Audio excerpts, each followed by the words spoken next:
மின்னணு உதிரி பாகங்கள் உற்பத்திக்கான மையமாக தமிழ்நாடு உருவெடுப்பதால் ஆப்பிள் நிறுவனத்திற்கு உதிரி பாகங்களை தயாரித்து கொடுக்கும் தொழிற்சாலைகள் தமிழ்நாட்டை நோக்கி படையெடுத்து வருகின்றன. இதன் மூலம் 30,000 கோடி ரூபாய் முதலீட்டை ஈர்த்து 60,000 வேலைவாய்ப்புகளை உருவாக்க தமிழ்நாடு அரசு திட்டமிட்டுள்ளது. ஆப்பிள் நிறுவனத்தின் ஐபோன் தயாரிக்கும் ஃபாக்ஸ்கான், பெகட்ரான் உள்ளிட்ட நிறுவனங்கள் தமிழ்நாட்டில் ஏற்கனவே செயல்பட்டு வரும் நிலையில் மின்னணு உதிரி பாகங்கள் உற்பத்தியை அதிகரிக்க மாநில அரசு பல்வேறு நடவடிக்கைகளை எடுத்து வருகிறது. இதற்காக தமிழ்நாடு மின்னணு உதிரி பாகங்கள் உற்பத்தி திட்டத்தை திமுக அரசு கடந்த ஏப்ரலில் அறிமுகப்படுத்தியது. மின்னணு பொருட்கள் தயாரிப்புக்கு ஒன்றிய அரசு வழங்கும் மானியத்துக்கு இணையாக சலுகைகள் வழங்கும் இத்திட்டம் தமிழ்நாட்டில் பல்வேறு நிறுவனங்கள் தொழில் தொடங்குவதை உறுதி செய்கிறது.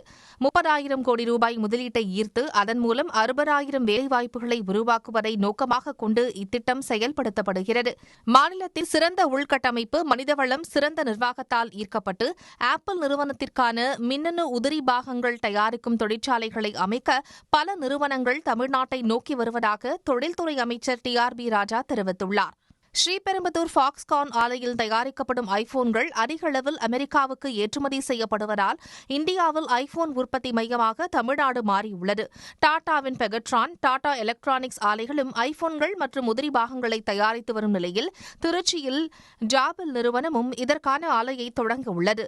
சார்ஜர் மற்றும் உதிரி பாகங்களை தயாரிக்கும் சால்காம், கொரில்லா கிளாஸ் தயாரிக்கும் கார்னிங், லிங்கி ஐடெக் மற்றும் ஆன் செமிகண்டக்டர் போன்ற பிற முக்கிய நிறுவனங்களும் ஸ்ரீபெரும்புதூர், ஒரகடம் பகுதியில் செயல்படுகின்றன. தமிழ்நாடு அரசின் ஊக்கத்தொகை வழங்கும் திட்டத்தால் ஹுசூர் மற்றும் திருச்சியும் மின்னணு உற்பத்தி மையமாக உருவெடுக்க தொடங்கியுள்ளது. 2025ஆம் நிதியாண்டில் இந்தியாவில் இருந்து ஏற்றுமதியான மின்னணு பொருட்களில் 41% 1,26 கோடி ரூபாய் மதிப்புள்ளவை தமிழ்நாட்டில் இருந்து சென்றதை சுட்டிக்காட்டியுள்ள அமைச்சர் TRB ராஜா, இதனை அடுத்த 3 ஆண்டுகளில் 50 பில்லியனாக அதிகரிக்க இலக்கு நிர்ணயிக்கப்பட்டிருப்பதாக தெரிவித்துள்ளார். உடனுக்குடன் செய்திகளை தெரிந்து கொள்ள சன் நியூஸ் பெல் ஐகானை கிளிக் பண்ணுங்க.